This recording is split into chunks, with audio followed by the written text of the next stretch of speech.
Hi மக்களே, வணக்கம். இன்றைக்கி மணத்தக்காளி கீரை நிறையவே வந்திருக்கு பாருங்கள். ஒரு மழை அடித்தோடனே பார்த்தா எல்லாம் ஃபுல்லாக நிறைய துளுத்து வந்திருக்கு. கீரை நிறையவே இருக்குது. இப்போ இது எல்லாத்தையும் பறிச்சுட்டு நம்ம என்ன செய்யலாம்னு சொல்லி பார்ப்போம். மணத்தக்காளி கீரை கண்டிப்பாக வாரத்துக்கு ஒரு முறை சாப்பிடுங்க. உடம்புக்கு ரொம்பவே நல்லது. உடல் புண்ணெல்லாம் ஆற்றும். அடிக்கடிக்கு சின்ன குழந்தைங்களுக்கு வாயில் புண்ணு வரும், அதுக்குமே ரொம்பவே நல்லது. இந்த கீரையை பொறுத்தவரையிலும் வெறும் காம்பு வச்சாலுமே டக்குன்னு வந்துடுங்க. ஒரு தொடர்ச்சியாக ஒரு 5 நாள் தண்ணி ஊற்றினோம்னா போதும், நல்லா துளுத்து வந்துடும். பாருங்கள் எவ்வளோ சூப்பராக வந்திருக்கு. இப்போ எல்லாத்தையும் பறிச்சுட்டு இதை என்ன செய்யலான்னு சொல்லி பார்ப்போம். நான் காம்பு விட்டுட்டு வெறும் இலையை மட்டும் பறிக்க போகிறேங்க. நான் இந்த கீரையை கடையில் பண்ண போகிறதில்ல. இன்றைக்கி நான் இதில் இட்லி பொடி பண்ண போகிறேன். இந்த மாதிரி வெறும் இலமாக இருக்கிறத மட்டும் நீங்கள் ஃபுல்லாக பறிச்சுக்குங்க. காம்பை விட்டிங்கன்னா இன்னும் ஒரு வாரத்தில் இதே அளவுக்கு நிறையவே வந்துடும். நான் அடுத்த வாரம் எவ்வளோ வந்திருக்குன்னு சொல்லிட்டு உங்களுக்கு காட்டுறேன் பாருங்கள். இந்த மாதிரி வெறும் கீரையை மட்டும் பறித்து எடுத்துக்குங்க. அவ்வளோதாங்க. நான் இந்த அளவுக்கு ஃபுல்லாக எல்லா இலையும் கிள்ளி எடுத்துட்டேன். துளிர் மட்டும் விட்டுட்டேன். நான் உங்களுக்கு இந்த அளவுக்கு கிடச்சிருக்கு. நல்லா ஒரு 3 கைப்பிடி அளவு கிடச்சிருக்கு.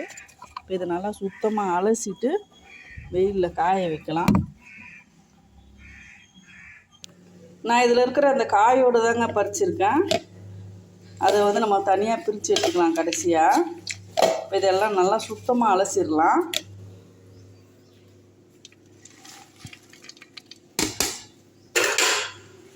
நல்லா 2 தண்ணி 3 தண்ணியில் நல்லா அலசிட்டு ஒட்டை பிழிஞ்சு எடுத்துடலாம். நல்லா இந்த மாதிரி நல்லா தண்ணி வடி விட்டாச்சு.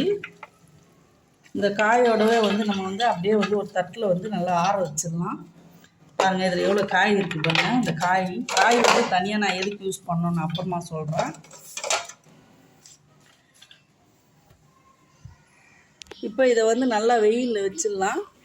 நல்லா காயட்டும். நான் காஞ்ச பிறகு உங்களுக்கு காட்டுறேன். இந்த காயோடவே சேர்ந்து காயட்டும். சாயந்தரம் பார்ப்போம். அவ்வளோதாங்க. நல்லாவே காஞ்சிருச்சு. 2 நாளாக நான் காய வச்சு நல்லா முடன்னு கலந்துச்சு. இப்போது பக்குவமான முறைக்கு வந்துருச்சு. இப்போ இதிலேருந்து மேலக்க அந்த கீரையை மட்டும் எடுத்துகிட்டு இந்த காயெல்லாம் ஓரம் தள்ளிப்பேன். இது நம்ம காரக்குழம்பு பூண்டு குழம்பு வைக்கும்போது அதில் யூஸ் பண்ணிக்கலாம்.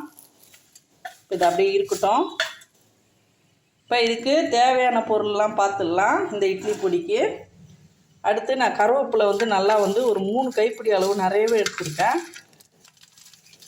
பாருங்கள் எவ்வளோ கருவேப்பிலை இருக்குது. ஒரு 20 காஞ்ச மிளகா.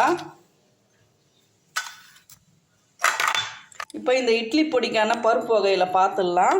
நான் கருப்பு உளுந்து எல்லாம் 50 எடுத்திருக்கேன். 50 கிராம் கருப்பு உளுந்து, 50 கிராம் கடலைப்பருப்பு, பொட்டுக்கடலை ஒரு 4 டீஸ்பூன் அளவு, மிளகு 1 டீஸ்பூன், சீரகம் 1 டீஸ்பூன், மொச்சப்பயிர் ஒரு 50 கிராம் எடுத்துருக்காங்க. இது கருப்பு மொச்சை உடம்புக்கு ரொம்பவே ஹெல்த்து. இது பயிராக சாப்பிட மாட்டாங்க சில பேர். இந்த மாதிரி இட்லி பொடியாக நம்ம செஞ்சு கலந்து கொடுத்துட்டா உடம்புக்கு ரொம்பவே நல்லது. பாசிப்பருப்பு ஒரு 50 கிராம் எடுத்திருக்கேன்.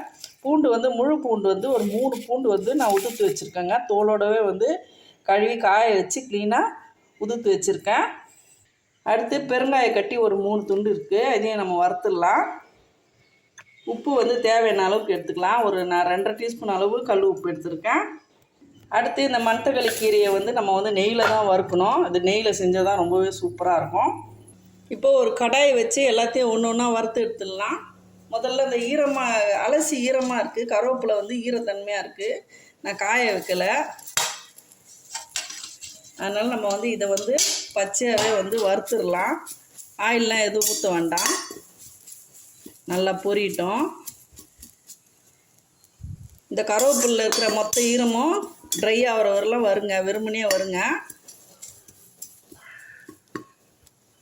கருவேப்பிலையில் இருக்கிற எல்லா ஈரமும் போயிடுச்சுங்க. இப்போ ஃப்ளேமை ஃபுல்லாக கம்மி பண்ணிவிடுங்க. கம்மி பண்ணிவிட்டு இதிலே மணத்தக்காளி கீரையும் எடுத்து போட்டுக்கோங்க. காஞ்சதை போட்டுட்டு 1 டீஸ்பூன் அளவு நெய் ஊற்றிக்கலாம்.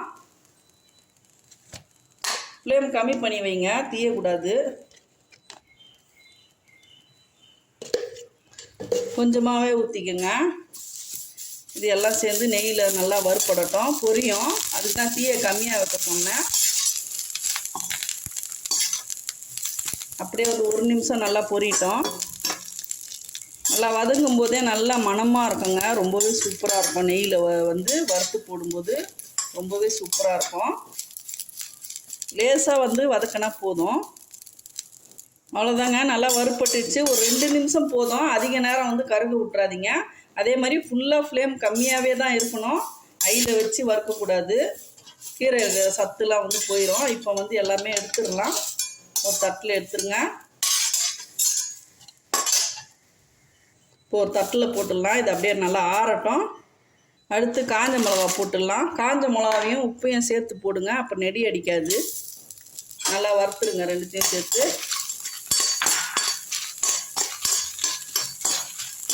ஃப்ளேம் கம்மியாகவே இருக்கட்டும்.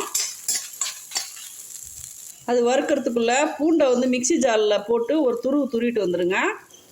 இப்போ நல்லா துருவியாச்சு. இப்போ இதை வந்து காஞ்ச மிளகாவில் போட்டுக்கலாம். இதுவும் சேர்த்து நல்லா வந்து வறுப்படட்டும்.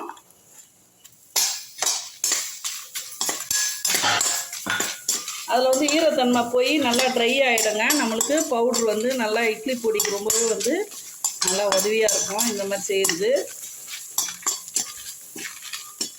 ஒரு 3 நிமிஷம் நல்லா வறுக்கட்டும்.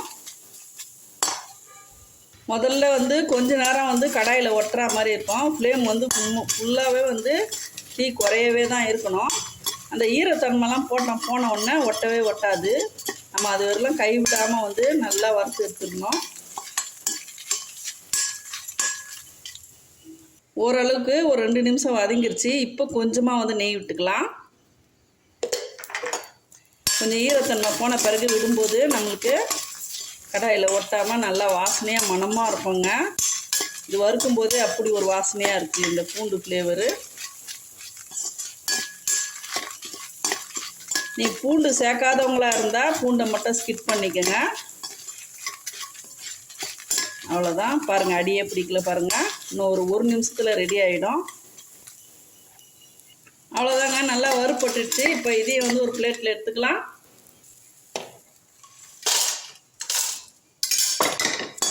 அவ்வளோதான். எல்லாத்தையும் வலிச்சு எடுத்துக்கலாம். அதே கடையில் அடுத்து வறுத்துடலாம். கொஞ்ச நேரம் இதையும் வந்து நல்லா ஆற விட்டுருங்க. அடுத்து வந்து மொச்சப்பயிறு தான் கொஞ்சம் லேட் ஆகும். அதை வந்து வறுத்துடலாம். மொச்சப்பயிரையும் பெருங்காயத்தையும் ஒன்றா போட்டுடலாம். இப்போ வந்து ஃப்ளேம் ஆயில் வச்சுக்கோங்க. இதுக்கு வந்து ஆயிலெலாம் ஊற்ற வேண்டாம். ஆயில் நெய் எதுவுமே வேண்டாம். வெறுமனையும் வந்து ட்ரை ரோஸ்ட் பண்ணிவிடுங்க. நல்லா வறுப்பட்டோன்னா லைட்டாக ஒரு ஸ்மெல் வரும். இது நல்லா வறுப்பட்டுடுச்சுன்னா நல்லா உப்பி குண்டு குண்டாகிடுங்க. இது பாருங்க, உருண்டையாக மணி மாதிரி குண்டு குண்டாகிடும். அப்போ நல்லா வறுப்பட்டுடுச்சுன்னு அர்த்தம். வாசனையும் நல்லாவே வருது. இப்போ இதை எடுத்துடலாம். இப்போ இதையும் ஒரு தட்டில் போட்டாச்சு. அடுத்து கருப்பு உளுந்து போட்டுக்கலாங்க. இந்த மாதிரி ஹெல்த்தியான ஒரு இட்லி பொடி செய்யும்போது நீங்கள் கருப்பு உளுந்து பயன்படுத்துங்க. உளுந்து நான் ஏற்கனவே கழுவி க்ளீன் பண்ணி க்ளீன் பண்ணி வெயிலில் காய வச்சுருக்கேன். அதனால தான் நான் அப்படியே பயன்படுத்துகிறேன். இதுவும் நல்லா வந்து மணம் வர அளவுக்கு நல்லா வறுப்படுத்தும். இதுவும் நல்லா வறுப்பட்டுச்சுன்னா நல்லா வாசனை வருங்க. அவ்வளோதான். இப்போ இதையும் எடுத்து கொட்டிடலாம் அதே தட்டில். இப்போ அதே தட்டில் கொட்டியாச்சு. இதுவும் சேர்ந்து நல்லா ஆறட்டும். அடுத்து கடலைப்பருப்பு போட்டுக்கலாம். மிளகு, சீரகம், பாசிப்பருப்பு, பொட்டுக்கல்லையை வந்து கடைசியில் போட்டுக்கலாம் வறுப்பட்ட பிறகு. ஃப்ளேமை வந்து மீடியமாக வச்சுக்கோங்க. இப்போ கடாய் நல்லா ஹீட்டாக இருக்கிறதுனால மைல்டாகவே வச்சு வறுவுங்க. தீயக்கூடாது. பொன்னிறமாக தான் இருக்கணும். தீஞ்சதுன்னா ஃப்ளேவர் மாறிடும். நீங்கள் காஞ்ச மிளகா காரத்தை கொஞ்சம் குறைச்சிட்டு மிளகு 1 டீஸ்பூன் போடுங்க. அது உடம்புக்கு ரொம்பவே நல்லது. ஜீரணத்துக்கெலாம் ரொம்பவே ஹெல்ப் பண்ணும். நீங்கள் இந்த மாடலில் வந்து இட்லி பொடி செஞ்சு வச்சுக்கிட்டிங்கன்னா மணத்தக்காளி கீரையோ இல்லை எந்த ஹெல்த்தான கீரை எந்த கீரையாக இருந்தாலும் இந்த மாதிரி காய வச்சு இட்லி பொடியாக செஞ்சு வச்சுக்கிட்டிங்கன்னா குழந்தைங்களுக்கு நெய் ஊற்றி சாதத்தில் பிசைஞ்சு ஒரு உருண்டை கொடுத்தோம்னா ரொம்பவே நல்லது. பசங்களுக்கு லஞ்ச் பாக்ஸ் ரெசிபியாகவும் நீங்கள் வந்து ஒயிட் ரைஸில் வந்து நல்லெண்ணெய் ஊற்றி சுடு சோத்தில் போட்டு பரட்டி கொடுத்திங்கன்னா ரொம்பவே உடம்புக்கு ஹெல்த்துங்க. குடல் புண்ணெல்லாம் ஆற்றும். வாய் புண்ணெல்லாம் வராது சின்ன பசங்களுக்கு. மறைமுகமாக வந்து நம்ம கீரையை வந்து அதுங்களுக்கு கொடுத்தா மாதிரி இருக்கும். என் மாதத்தில் ஒரே ஒரு நாள் மெனக்கிட்டு இந்த மாதிரி செய்து வச்சுக்கிட்டிங்கன்னா நம்ம ஒரு மாதங்கிட்ட இந்த வந்து பொடியை வச்சுக்கலாம். நீங்கள் அது போடுற அளவு பொறுத்து 50 கிராம்ன்ற இடத்துல நீங்கள் 100 கிராமாக கூட செஞ்சு டப்பாவில் போட்டு வச்சுக்கினோம்னா ரொம்பவே நல்லதுங்க. இட்லிக்கு தோசைக்கெல்லாம் கூட தொட்டு சாப்பிட்லாம். அவ்வளோதான், நல்லா வறுப்பட்டுச்சு. நம்ம இதையும் எடுத்துடலாம். இதுக்கு மேலேயே வந்து இது ஏற்கனவே வறுத்தது, அதனால் இந்த சூட்லேயே வந்து இந்த பொட்டுக்கல்லையும் போட்டுக்கலாம். ஒரு நிமிஷம் கிட்ட நல்லா வறுத்து விட்டுருவோம். இந்த பருப்பு வறுக்கும்போது மட்டும் ஃப்ளேம் வந்து ஃபுல்லாகவே கம்மியாக தாங்க இருக்குது. அந்த ஹீட்டான கடாயிலே தான் வறுப்படுது. அதனால தான் வந்து தீயாமல் மைல்டான இதில் இருக்குது. இப்போ எடுத்துடலாம். இப்போ கொஞ்ச நேரம் வந்து எல்லாத்தையுமே நல்லா ஆற வச்சிடலாங்க. சூடாக மிக்சியில் போட வேண்டாம்.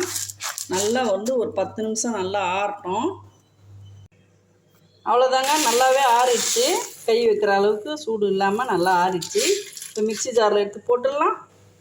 இப்போ சின்ன ஜாரில் இது தனியாக அது தனியாக நம்ம வந்து 2 பாதியாக வந்து நம்ம வந்து அரைச்சிக்கலாம். இப்போ இது நல்லா நைஸாக ஓட்டிகிட்டு வந்துடுறேன். நல்லாவே அரைச்சாச்சுங்க. இந்த அளவுக்கு வந்து அரைச்சிக்குங்க. ரொம்ப நைஸாகவும் இல்லாமல் ரொம்ப வந்து குறகுறப்பாகவும் இல்லாமல் மீடியமாக வந்து அரைச்சிக்கோங்க. இப்போ இந்த பொடியை எடுத்து நம்ம வந்து பெரிய ஜாரில் போட்டுக்கலாம். இது வந்து இன்னொரு வாட்டி ஓட்டுற மாதிரி வரும். இப்போ இது எல்லாத்தையுமே எடுத்து சின்ன ஜாரில் இன்னொரு முறை போட்டுடலாம். முதல்ல பூண்டும் காஞ்ச மிளகாவும் ஃபஸ்ட்டு வந்து நல்லா துருவிக்கலாம். இப்போ இந்த அளவுக்கு வந்து நல்லாவே துருவியாச்சு. துருவிட்டு போடும்போது நம்மளுக்கு கரெக்டாக வரும். இப்போ மணத்தக்காளி கீரையும் இந்த கருவேப்பிலையும் எடுத்து இதில் போட்டுருங்க. எல்லாத்தையுமே ஒன்றாவே போட்டுடலாம்.